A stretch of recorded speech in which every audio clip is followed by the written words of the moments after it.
everyone, it's Vicki from www.paperinkle.com. Back with you to share another September Club gift. So if you're a member of the Paper Inkle Stamp and Punch of the Month Club, you received a box similar to the one that's shown here in your gifts in the mail.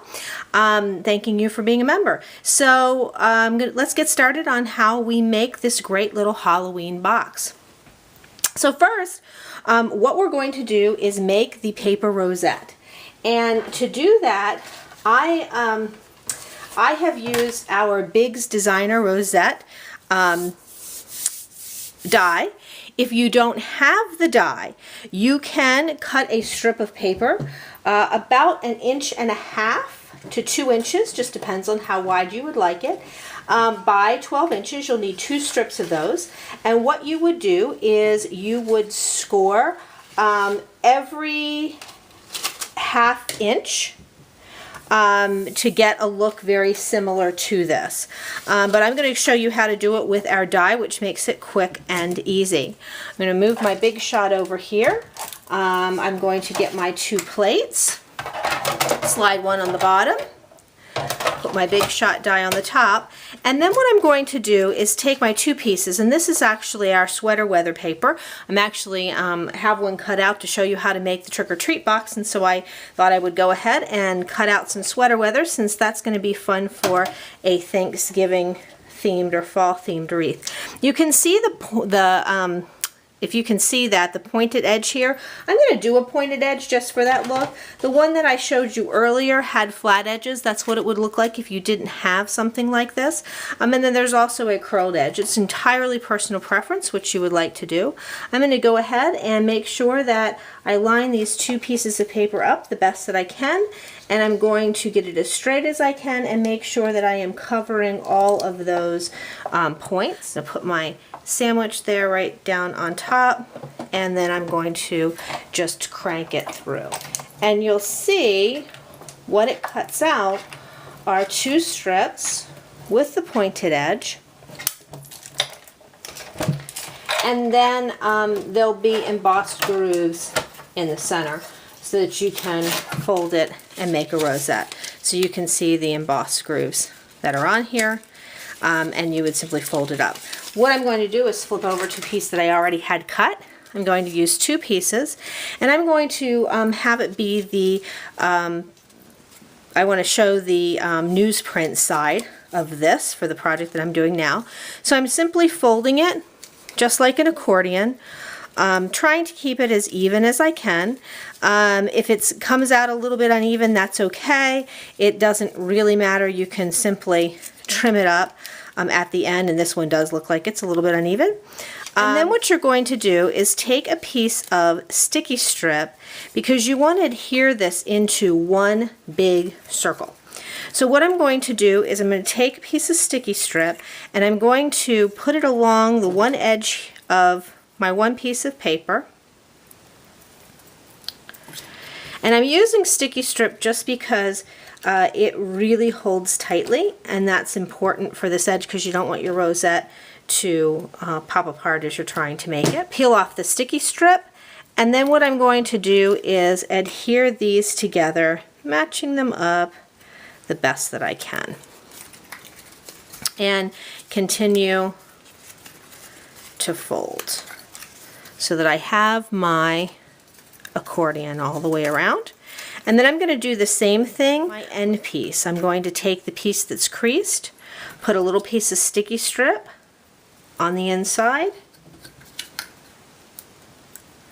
and then I'm going to adhere that to the other side. My sticky strip right here, I'm going to do the same thing over here, so that what I have is a round circle. I'm going to go back through and make sure that all of my creases work well, and they do. And then I like the pointed side out, so I'm going to put the pointed side down here, and what I'm going to do is I'm going to end up pushing all the center pieces in, just like so, and forming this rosette. So just like this, Occasionally you have to go back and pick up a little piece that might be stubborn, but forming that rosette, and that's what it looks like with the pointed side out. Now, to get that to stick, I have my glue gun ready to go, and this is a silicone mat. We do sell small silicone mats through the catalog. This happens to be a silicone cookie sheet, and the reason I use that is because I've been doing a lot of hot gluing, and the hot glue will not stick to this. It's a great piece, and it just is, I needed a little bit bigger size. So what you do next is you take your silicone mat, or if you have non-sticky aluminum foil, sometimes that works pretty well too. You make a little puddle of hot glue, and then you just stick your rosette right down into the center.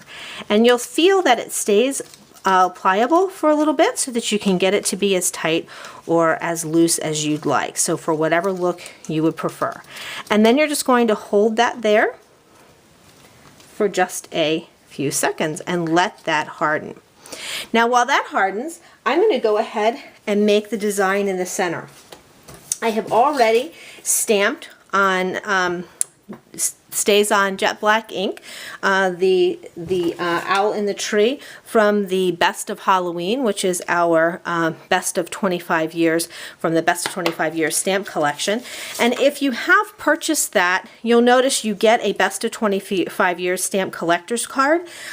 Inside each you'll find a sticker. You can place your sticker here, and then once you purchase, if you purchase all of the sets, you can mail this in and get a free stamp set. So that's kind of a fun thing to be able to do from Stampin' Up.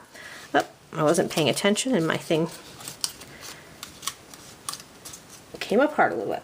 So the next thing I'm going to do is use my framelits, and I'm going to cut out my stamp design as well as the black piece of cardstock behind it. So now I have my Big Shot set up. I have my magnetic platform, a cutting pad that is as unwarped as possible, which works best on those. And then I have my stamp design. I'm going to use my labels framelit. This is the smallest size. The next one is the next size up. I'll just frame that however I want that to show up there. The plain piece of black cardstock. I'm going to go ahead and put this on that piece so that I can have my backing, and then all I have to do is run it through one time and I'll get both of my pieces out.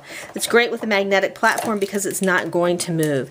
If you were to use that with a regular piece, with a regular platform, you would need to use either a Post-it note or a little bit of removable tape to make sure that it doesn't slip, particularly over your design. And there we have it. So now I have my design as well as my background. Just take a little bit of snail, and I'm going to adhere my design, my stamp design, to my background. Now you'll see this is drying, this is hardening nicely. What I'm going to do now is take more of my glue, and I'm going to put it around the center part as well as on the back of this design, and then this is also going to help hold that together.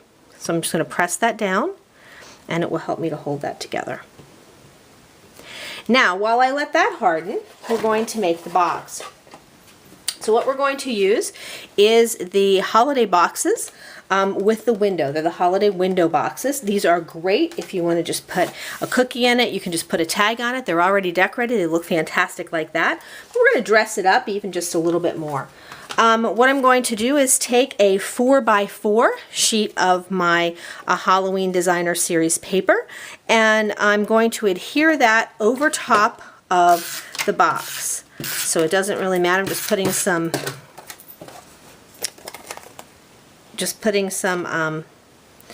snail on that. You can use whatever adhesive you're most comfortable with for that.